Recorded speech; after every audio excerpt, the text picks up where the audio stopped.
This week on Information Technology Leaders, Steve Elfman, Executive Vice President of Operations for Terabeam. Now here's your host, Laura Schildkraut. Today's guest is the Executive Vice President of Operations for Terabeam, a provider of high-capacity broadband wireless solutions. I first met him in 1997 when the business school invited me to a meeting where he talked about what he looked for in the students he hired. Somehow in the course of that meeting, he mentioned the importance of not only doing a cost-benefit analysis of proposed IT projects, but also looking back after project completion to determine whether the work had met its performance goals. Now, most companies exercise cost-benefit due diligence before undertaking a project, but few spend the time to take that hard look back. I practically tackled him at the end of the meeting, begging him to guest lecture in my MBA strategic IT class. He spoke to my class the following week, and we've worked together in one way or another ever since.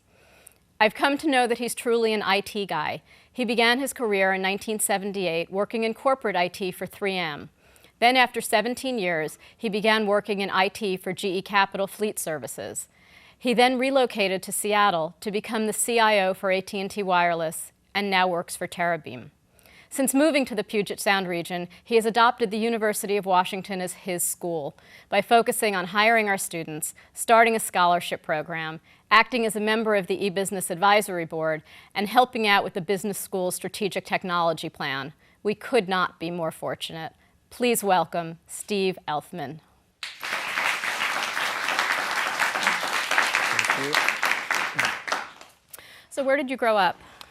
I started life in Manchester, England, and then we came to the land of opportunity, Canada. And when I didn't know Canada was the land of opportunity. Land of opportunity, absolutely. Yeah. And it turned out just to be that. Yeah.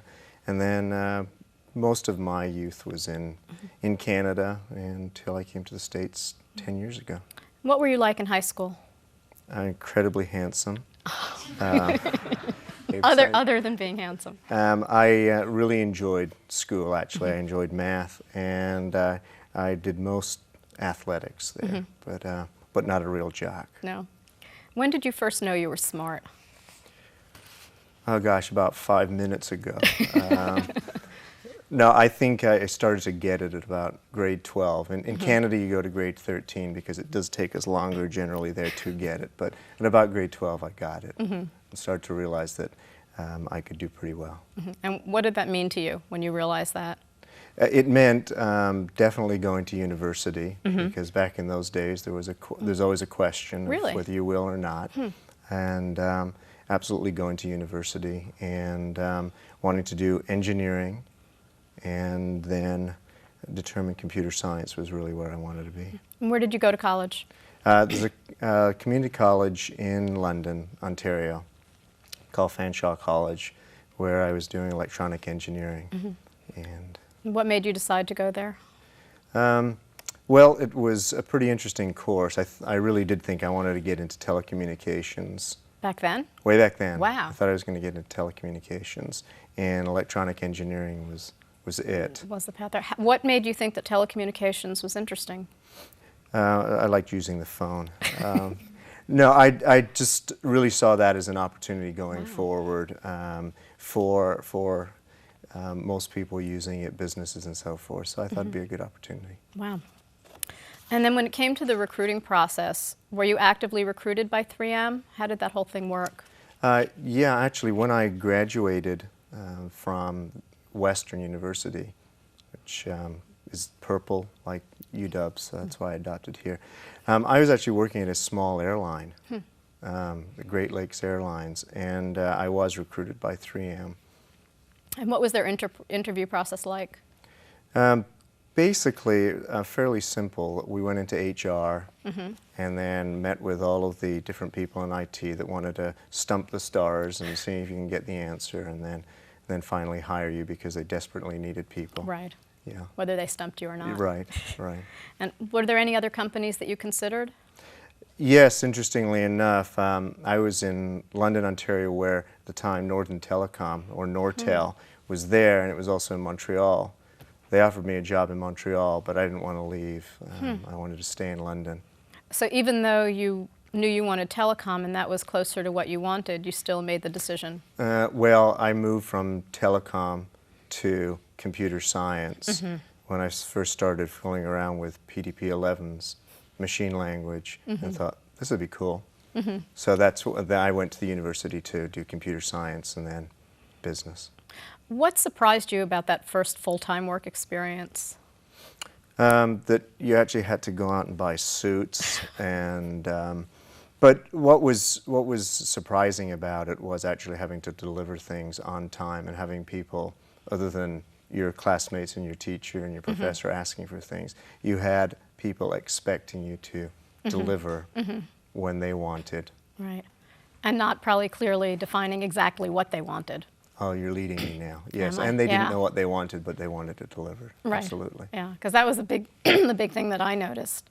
Yeah. Is not just the deadlines, but the lack of clarity in terms of directions. Whereas from school, you get a fairly good amount of clarity in terms of what's expected. Absolutely, you needed to take a bit of leadership, and that was hard at the beginning.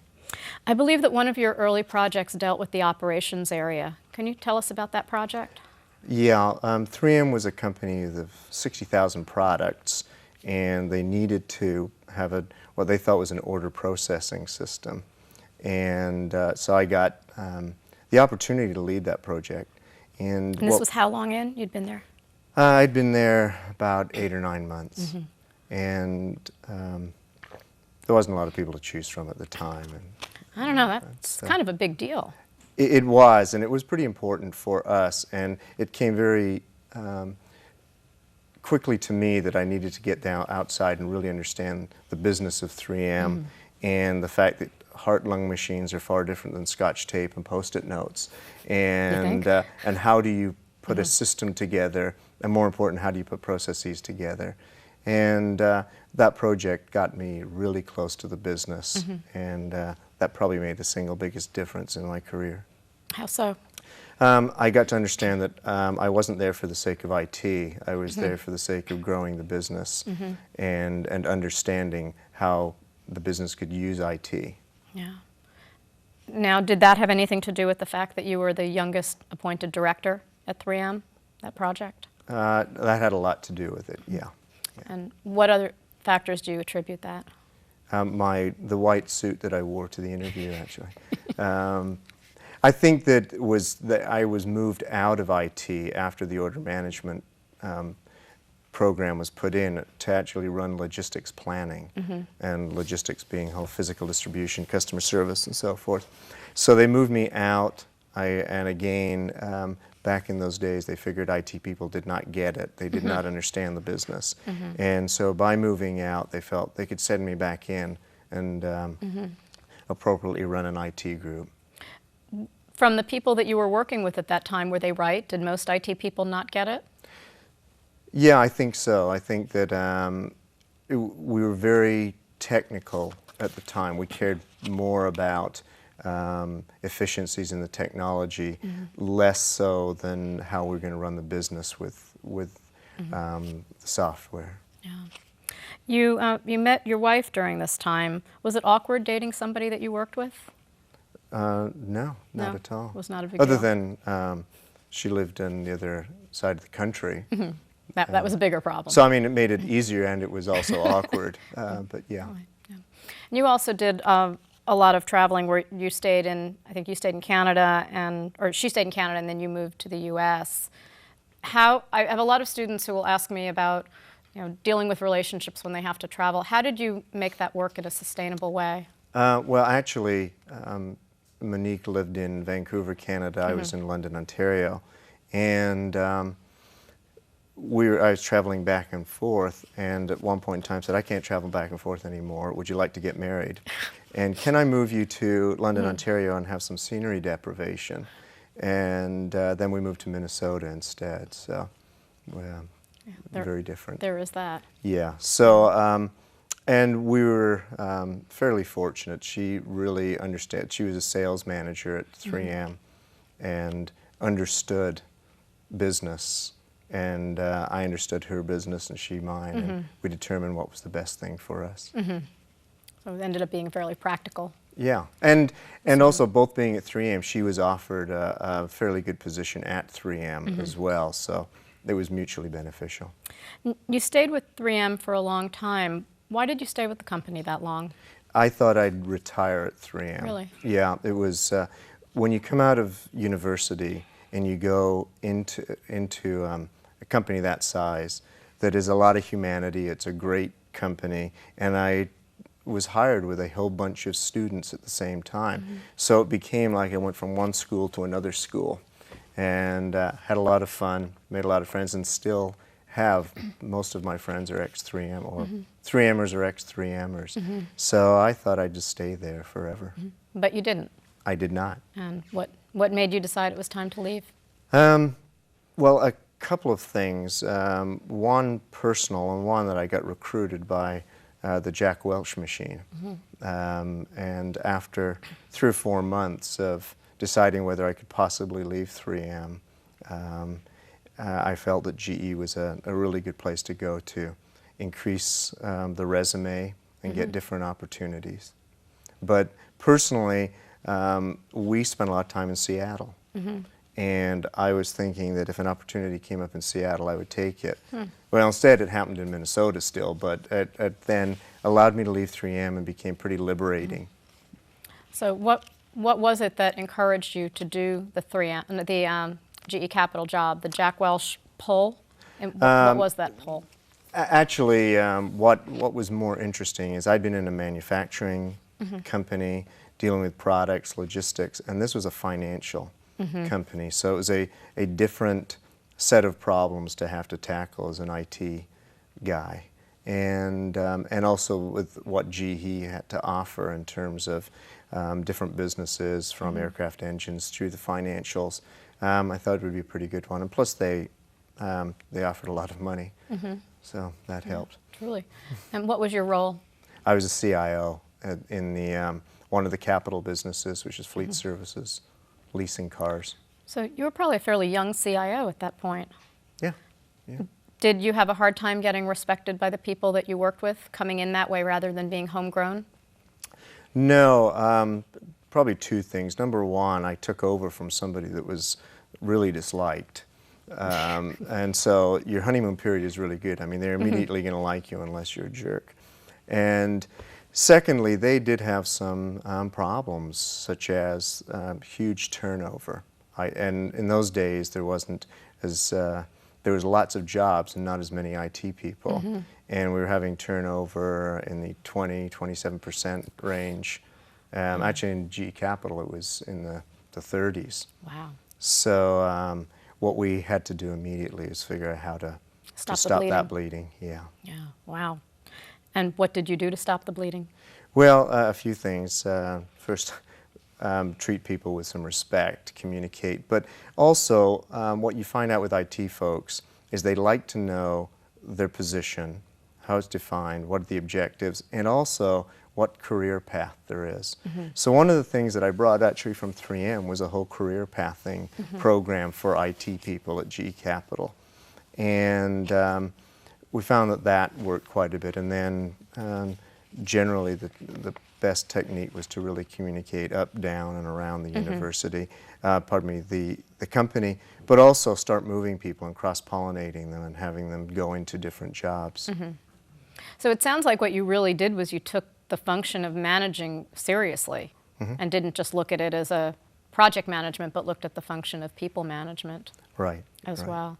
Was that fairly well accepted within GE as an approach? Yeah, GE Capital had a very sort of unique management style, I would say, far different than mine, actually.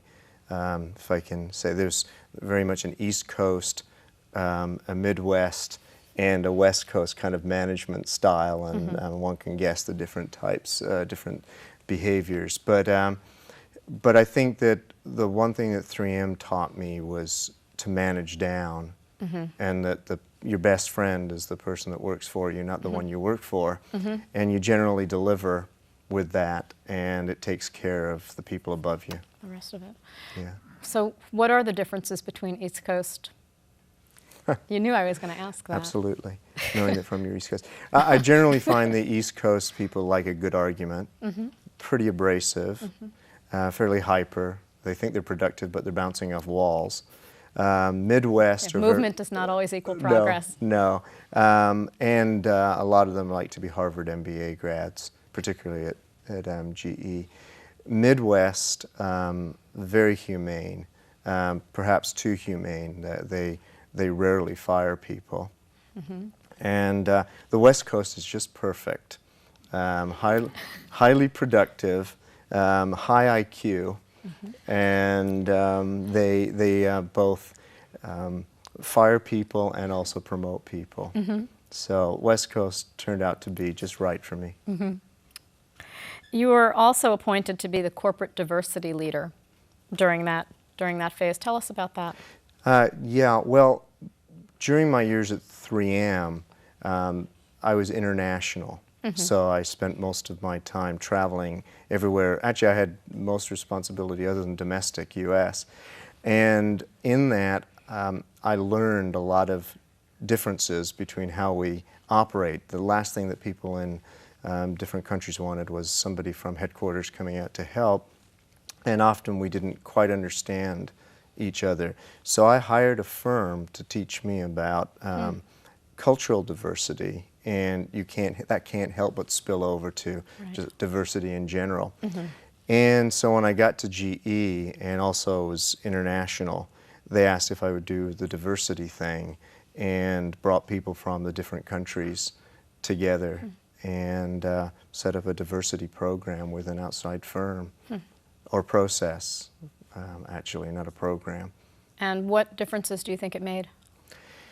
I wasn't there that long, so I'm not sure that it made a whole bunch of difference. I mean, the vision was to make huge difference, but of course. I don't know. I think that what it made a fair-sized difference in terms of people being able to move to different countries and working together, and also the promotion of people into different roles.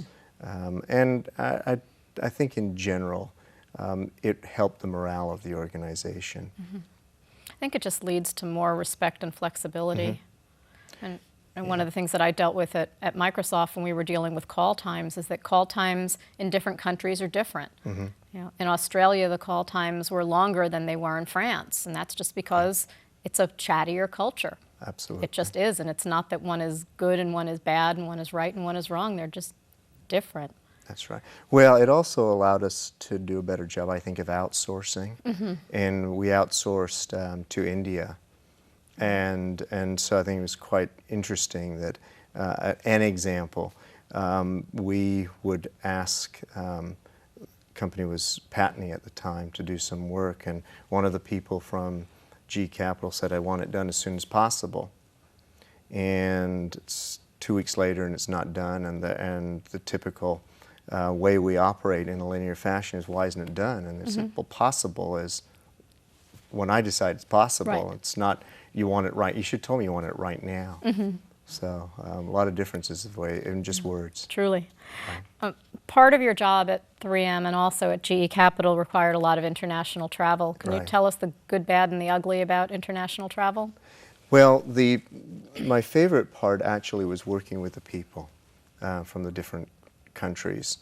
And the problem, there was a lot of very similar problems in terms of the business problem was not terribly different. The cultural problems and where they were in the market, and the fact you had at the time 45% per month inflation in Argentina, said the business problems started to be affected by that. And the other issues that some countries did not like to do business with other countries, yet you're trying to do consolidations of data centers in different countries. But that was the interesting challenge, and have a lot of good friends from it. The downside was, for the last year before I moved out to Seattle, I had 2 full weekends at home. You travel on the weekends so that you can work during the week.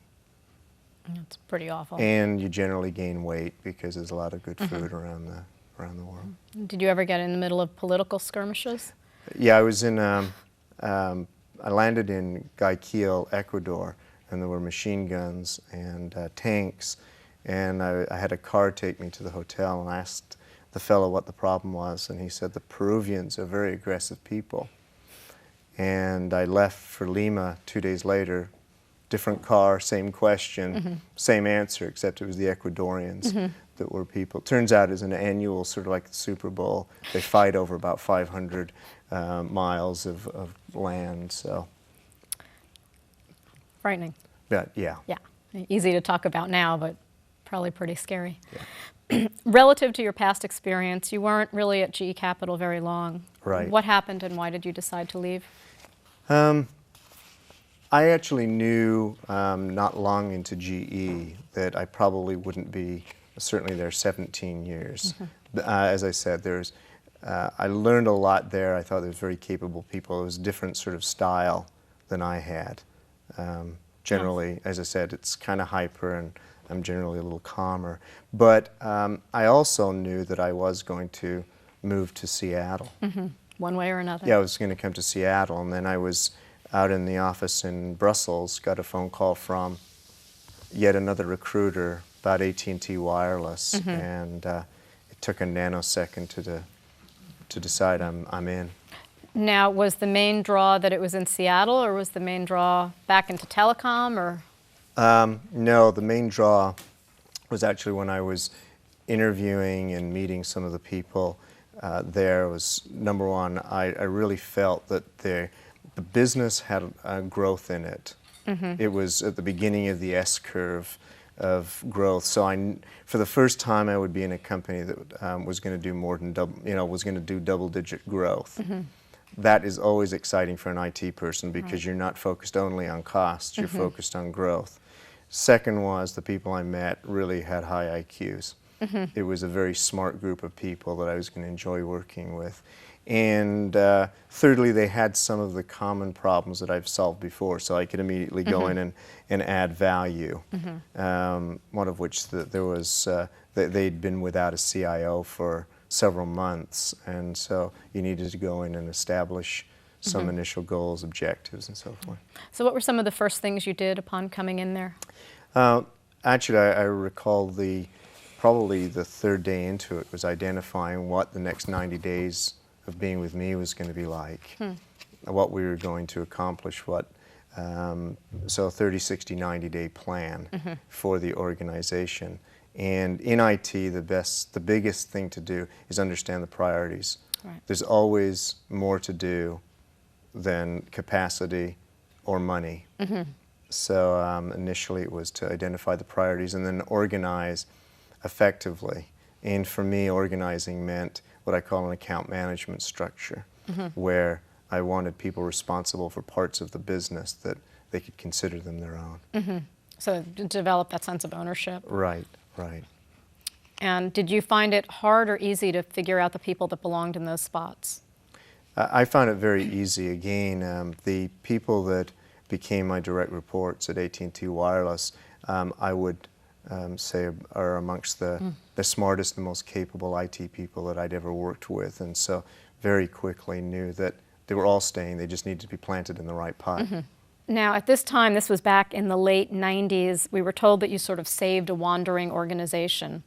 Was it just wandering because it didn't have leadership, or were there other reasons that it was kind of wandering? It's an interesting term, but I think that basically there was some significant changes going on in the business. Number one, it was multiple regions that were run like separate companies around the country with one central headquarters, and it was moving to we're centralizing basically.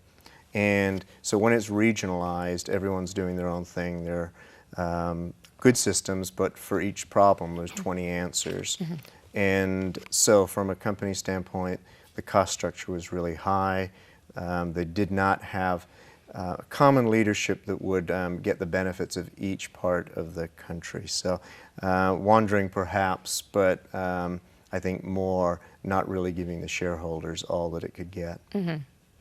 And you said that there were 20 possible solutions in certain cases. Did you come in there feeling like you had good clarity on the right way to go, or did you just make some good choices, or how did you get your arms wrapped around that? I think that getting my arms wrapped around it was, again, managing down and getting to understand from both the people that were there what they believe the issues, and also spending a lot of time with the internal customers and understanding what were their issues with IT, and what were they trying to accomplish this year, and what was the objective of the CEO of the company, and how are we going to measure it, and what were the measurement criteria, so we can get everybody on the same page. So you like the concept of measurements? Absolutely.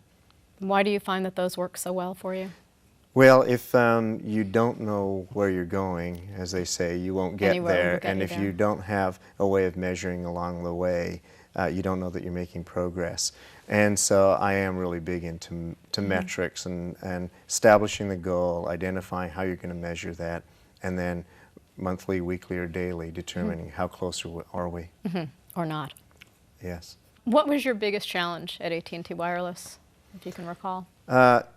I think the biggest challenge was we were having 42% year-over-year growth at the same time that we were trying to take a fair amount of cost out of the business from being multiple regions, and at the same time trying to integrate with AT&T, the mothership at the time. So there was a few dimensions of trying, and the cellular industry was, as I said, it was at about 22% penetration when I was there, and it was just hitting the S-curve to go up. So the fun part was the growth, but trying to integrate with AT&T, an older established landline company, different culture, hugely different culture. AT&T Wireless was very entrepreneurial, even though it was a very large company. And AT&T proper was sort of the antithesis of an entrepreneurial company. So that was a pretty big challenge. Because it was pretty close to its entrepreneurial roots. It wasn't that long ago that it was McCaw Cellular. Right. It had. I probably got my number wrong, but it was within 5 to 6 years of the merger. So, and I think in the wisdom of AT&T, they allowed the McCaw Cellular, the AT&T Wireless people, to continue to run their business in the way they knew how, and to keep that entrepreneurial spirit. And I think that's why I probably would suggest it's the best place I've ever worked. Did they want to break up the IT staff and fold it in to AT&T? Yes, there was the dark days of my job at AT&T Wireless was there was a notion that AT&T Wireless was going away and going to be absorbed into AT&T, and that luckily did not happen. Yeah, I heard you wouldn't have any of that. No. This kind of surprises me, but I've also heard that you can be a tyrant when you have to be. No, I mean, that person's absolutely wrong, and clearly So shouldn't have been working for me. You don't remember ever having a project where you needed to be a tyrant? Generally, I don't micromanage, but if I've got the right measurements and I see that we're not quite on track, I go in and do a deep dive. And whilst not affixing blame, I want to get the thing back on track. So you probably can't get me out of your office until we're back on track. Can you remember any specific projects that brought that out in you? Probably year 2000, the year 2K project, which was, you know, it was like the most unexciting project for anyone, yet it had to be done. And for most IT people, they fought tooth and nail in working on it because it was really not exciting. But again, we had to get it done, so we would meet daily, weekly, monthly, make sure it was done. And did you have any glitches, or did it go smoothly? Like the rest of the world, it went very smoothly, and we overinvested. Did you overinvest, or did you just solve the problems so they didn't become problems? No, we overinvested. We absolutely overinvested because being part of a larger company, AT&T, there was an awful lot of reporting that one had to do, you know, for audit purposes that if you were smaller and didn't have that kind of cash, you would not have done. So, yeah, no, we overinvested. But slept well. Slept well. So you just said that AT&T is one of the best companies that you ever worked, yet you chose to leave there. What made the Terabeam position appealing, and how did it get you out of AT&T Wireless? Well, the the boss that I have right now, and I had back at AT&T Wireless, was and still is one of the people I respect most and feel a great partnership with. And he left AT&T Wireless to go into this startup, and I felt that if he could go into and do a startup in the telecom world when it was going to tank, why can't I go with him? And but can you say Titanic? Yes, play the cello player on the Titanic, exactly. And so with him going, I found it kind of interesting, wanted to learn a little bit more, and clearly the technology was interesting. The problem that had to be solved was interesting. It was during the time that the bandwidth requirements were clearly growing. The bandwidth epiphany had happened, and we had the product. And that would be a new and interesting challenge, to try a startup and see if I could actually be flexible and nimble and all those things that are required.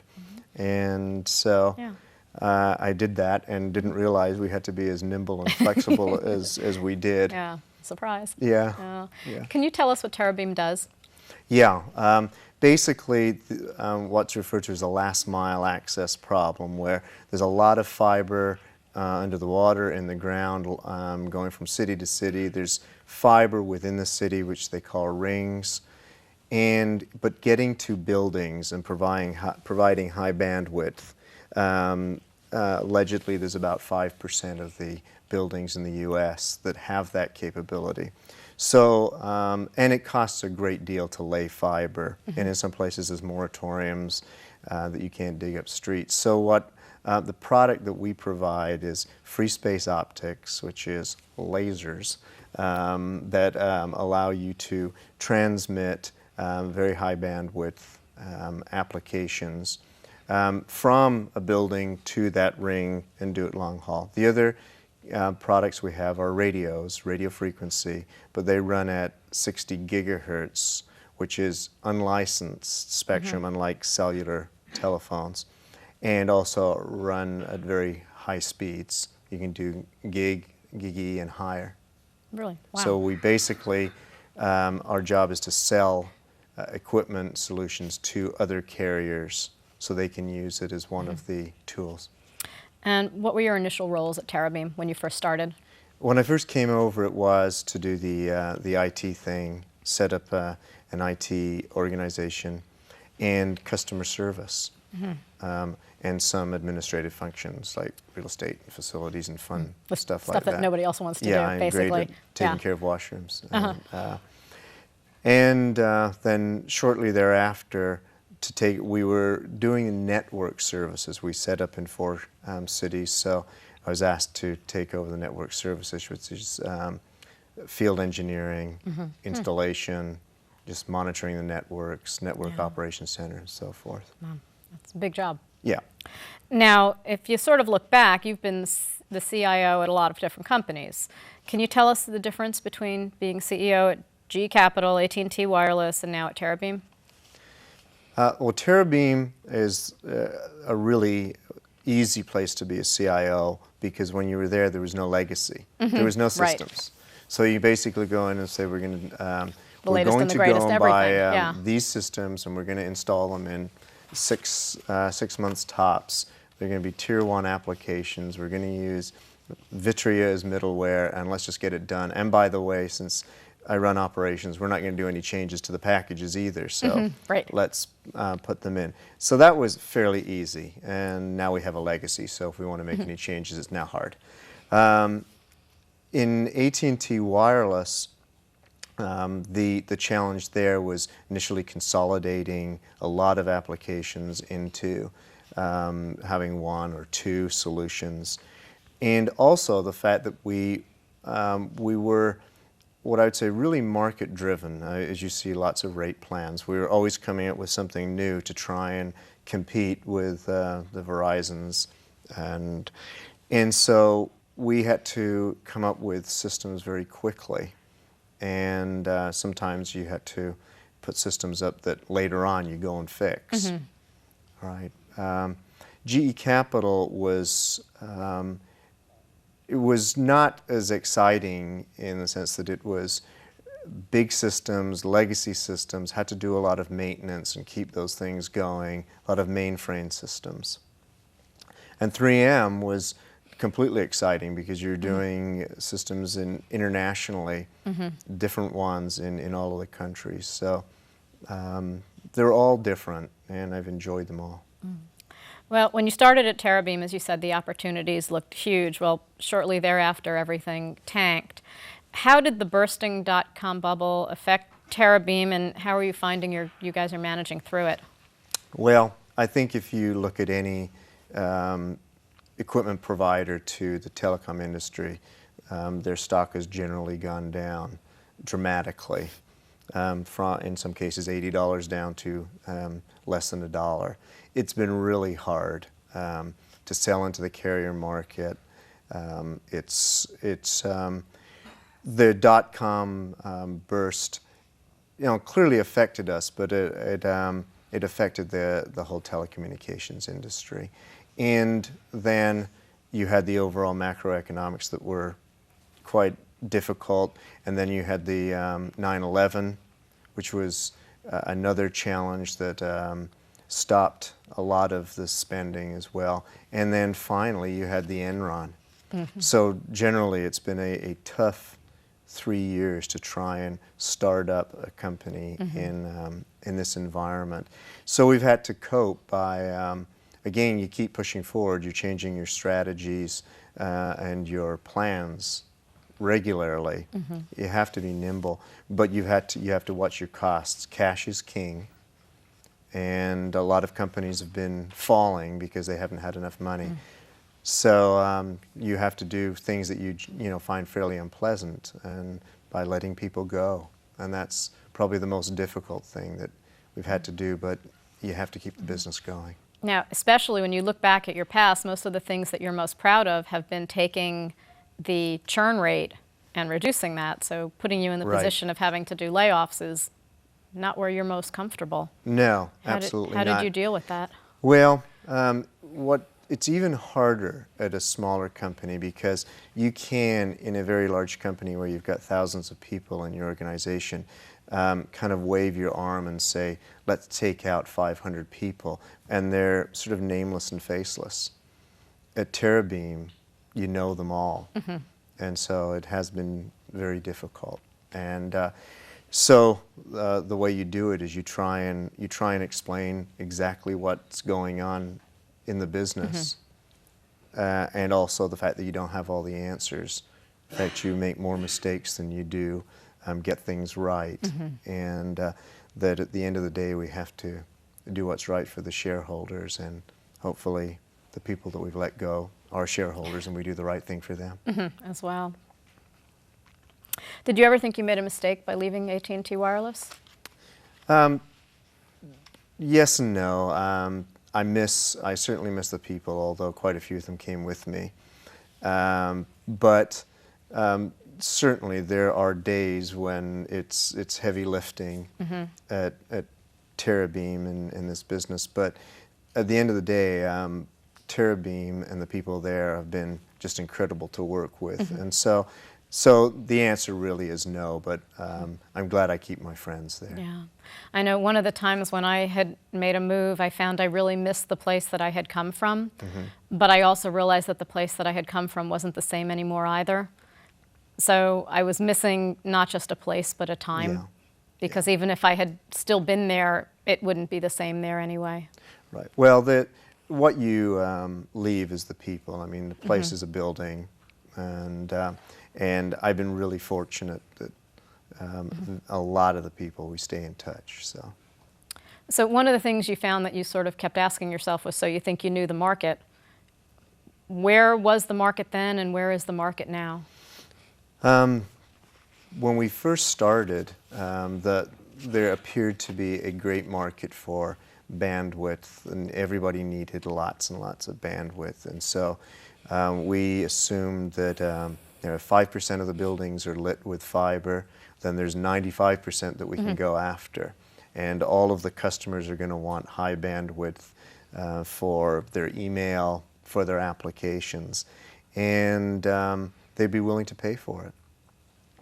And turns out there wasn't, and the bandwidth epiphany is still yet to happen. The killer applications are still being developed, and so the market, how it's changed is we thought that we would be able to go after multiple buildings, and instead we're seeing that we can go to like a campus like the university and find that they need a LAN extension in building A to building B. We're seeing growth internationally. We have people now in South America and Asia and Europe, and we're seeing even the wireless industry has interesting needs. And the key difference now is they want return on investment, and they want return on investment much faster than 3 or 4 years ago. And so we've had to mature very quickly. Instead of going in with a high-priced product and hoping we would be able to ride that for a while, we have to bring the cost structure down to be able to compete. Price is important even now. Right. You've since become the Chief Operating Officer. How does your day-to-day life differ? Basically, I would say that my day is all about the quality of our products and our services. I worry about engineering, manufacturing, and we're bringing out, new products, new technology, and it's complex, and one hopes it works first time every time. Does it? One is wrong. It doesn't work first time every time, but we're selling it to people that have very high expectations, and so you've got to be able to, as I say, wrap a lot of love around it to make sure that you fix the defects and make sure you drive to root cause and never let it happen again. And so that's part of the day, but the other part is we're trying to grow a business and have to work with our salespeople on trying to get every possible deal in the house and sell. Well, you must be confident about Terabeam's future, or you wouldn't still be there. Why are you so confident? I still think the problem that we're trying to solve is out there, and even with some of the new interesting technologies, the 802.11 and Wi-Fi stuff that's come out, and all you need to do is go into Starbucks and see that they've got Wi-Fi hotspots and go, they're not going to be able to service that going forward with T1s going into these places or convention centers or airports. What is a Wi-Fi hotspot? Wi-Fi hotspot. That is where you can go in with your wireless PC and be able to get access to the internet. And you see airports, convention centers, where you're going to have a lot of people wanting access, and they're not going to be able to do it through T1s. I can see a future of high-speed access to the home, and if we can drive down the cost of our technology. So I do think bandwidth needs will grow, and I think we're poised with the right type of product, and more importantly, the right type of people. We have some very bright folks there. Certainly a lot brighter than I am. So I think that we have some answers now, and we've shown ourselves to be quite nimble and adaptable. How would you describe your management style? I think that, as I said before, I generally like to manage down, and that is make sure that those that work for me understand clearly their objectives, know how we're going to measure it, understand what the goals of the company are, and really communicate a lot. And I also like to have a lot of fun with them, a lot of humor. And a lot of good food. And I like to share food, yeah, and wine. One of our contacts said that you run a participative autocracy, and he also said that that term would make you nuts. What do you think he meant by that? While it's not always a democracy, you like to get input and understand at least where the people that you respect their opinions are, but at the end of the day, you have to make the call and go, and this is the decision. and try and stick with it. So. Yeah, he said that what you were good at doing was creating that kind of consensus, even though it wasn't necessarily consensus, but making people think it was. Well, that sounds unbelievable that he would say that. That's not true. No, I think that you do need to take all inputs, but at the end of the day, people are looking for you to say it's this or that. You've talked a lot about managing down. Why is that more important to you than managing laterally or managing up? Because particularly coming from IT, where there's often a prevailing opinion that IT doesn't deliver. And many times we have not. And that's why at times the life of a CIO is short. And I think that to manage up, the best way to manage up is by delivering. And I sure as heck am not going to be able to do it by myself. So you really do need to get your staff on board with what we're trying to accomplish and get it done, and that will take care of the above. You've told me that you're a solid leader but a lousy networker. Right. Why are you such a lousy networker? Well, I'm not terribly interested in walking into a room, a cocktail party, and going and introducing myself and wanting to strike up a conversation. If I can be on a stage like this or give presentations, I'm generally not too shy, but going into a room with a lot of people, not interested in that. And also, they generally occur at a time when I'd much rather be at home or with family and friends. I go to work to live, not going to work is not my life. And so networking happens through things that I enjoy, like working at the university and helping out here. And that's it. I guess I tend to look at it a little bit differently, which is why I don't think you're a lousy networker. I think you may choose not to participate in those kinds of things, but I tend to think that networking is more about keeping in touch and finding the links between people and contacting one person who may know somebody else who may know someone else, not necessarily doing the cold call version of it. Okay, and I you're think right. I think you do a lot of that. Don't you? Come to think, yeah, you're right. Absolutely. I am one heck of a networker. Fine. All right, next question here. The other two things that came up a lot when we were talking to people was, the first one is loyalty. Why do you think that you instill so much loyalty in people that they will follow you from job to job to job? I think that I'm generally most loyal, again, to the people that report to me, and try and show that all the time, every day. And so it seems to have paid a lot of dividends. And I've made friends out of the people that report to me. And so they've been interested in joining me in other jobs. But I think at the end of the day, you show respect. And maybe the diversity training that I've had has helped quite a bit. But no, I generally like to surround myself with people that I really like to be with. And so generally they like being with the people they are with too. And it's a good way of having a team. I also do like tension, a healthy tension and a difference of opinion. And in fact, to have some of the people that report to me just go and rumble for a little while, but at the end of the day, they should be able to have just, like, fun to watch. Beer. And yeah, it's nice to throw something in the middle of the table and watch them beat each other up.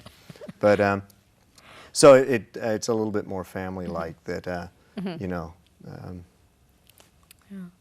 The other theme was about ethics and your high ethical standards. For example, your wife Monica told me that you rarely will accept gifts from vendors. Why is that? Why is that so important to you? Well, actually, we were sort of brought up at 3M not to do that. And in IT, particularly if you're CIO, you get invited to everything that you could possibly ever want, from Super Bowls to golf tournaments to whatever. And I think that I'm not really crazy about doing that. I think it's inappropriate at times to do that. You build a relationship with your vendor, and you build a relationship to be able to say, no, I don't want your product, I want someone else's product. And I think that some people feel that they will need to give the business. So I just generally think that that's bad form and try not to permit it. What I do like to do, though, is there are vendors that we do lots of business with, and they provide, let's say, taking people out for golf. And what I prefer to do is say, let's use that as an employee recognition and a perk, and go, all right, we'll do that. We'll take 5 people to a ball game, and here's the names. Not me. Right. I know that your current position requires a lot of travel. How do you create a satisfying work-life balance with those kinds of pulls? Well, actually, this has not required as much travel as in the past, and so it's actually quite easy. And I'm flying primarily domestically here, where it used to be internationally. But the best way to have the work-life balance was Monique would meet me in whatever country and help the local economy out, and that seemed to work out pretty well. For everyone. Yeah. If you were starting an IT career today, what type of job would you target yourself for? Project manager. Yeah. Yeah, I think that I've always felt that I can run an organization with people with great project management skills, because at the end of the day, everything we do is a project. And you need that to work with the user community, the internal and external customers. And I'm not that technical. And I mean, no doubt IT organizations need technology, but you need project managers because you're going to make decisions to outsource, to buy versus build, and you need to deliver sort of on time, on budget, to meet the needs of the customer. And what are some of the skills that our students are going to need to have to be able to get into that first IT role? Number one, I think that they really need to have good communication skills. They need to clearly understand the basics of IT, systems analysis, you know, have methodologies, and I think they're all commodities. It doesn't matter to me what methodology one uses, but to understand how to scope out a project, and get requirements, communicate those, and be able to drive it through to delivery. I mentioned in the intro that you'd adopted the University of Washington as sort of your local school, and you spend a good deal of time supporting the students and the university efforts. Why is this so important to you? Well, in the jobs that I've had for the last several years, I've not done any entry-level hiring. I've not really had much to do with entry-level people, and it seemed to me I was getting just so far away from it. And so in adopting this university, I mean, there was sort of a certain selfishness in that, if you recall, when I wanted to be able to recruit more people than my competition. And yet for me personally, there was something that I could do that was not about work, and I could learn from the students, which I do all the time. And I kind of learn about the curricula and hopefully have an effect on that curricula. We'll be back to take questions from the audience right after this. The University of Washington Business School, located in Seattle, Washington, ranks among the top business schools in the United States. Information Technology Leaders is one of the many ways the UW Business School forges partnerships and reaches out beyond the university. For more information about the University of Washington Business School or Information Technology Leaders, visit informationtechnologyleaders.com. If you could give one single piece of advice to any junior or senior going into the IT profession, what would it be? It would be work on the job. Your career will happen if you do the first job you get, you do a great job. The second job that you're given, do a great job, and your career will take care of itself. If you go in and just simply worry about your career every day, it's likely not going to take care of itself. I'd like to close with a quote from several of the people that we spoke with. Steve has an incredible sense of confidence, credibility, and kindness. Without being visibly political, he gets what he needs, he commands respect, and he delivers on his commitments. He quite skillfully will diffuse volatile situations with his demeanor and professional approach. He is CEO material, the total package of inspirational leader, strong strategic thinker, exemplary operational driver, and talent magnet. This package not only attracts great people, but also drives outstanding results and exceeds expectations on a regular basis. Steve, I don't think it gets much better than that. Thank you.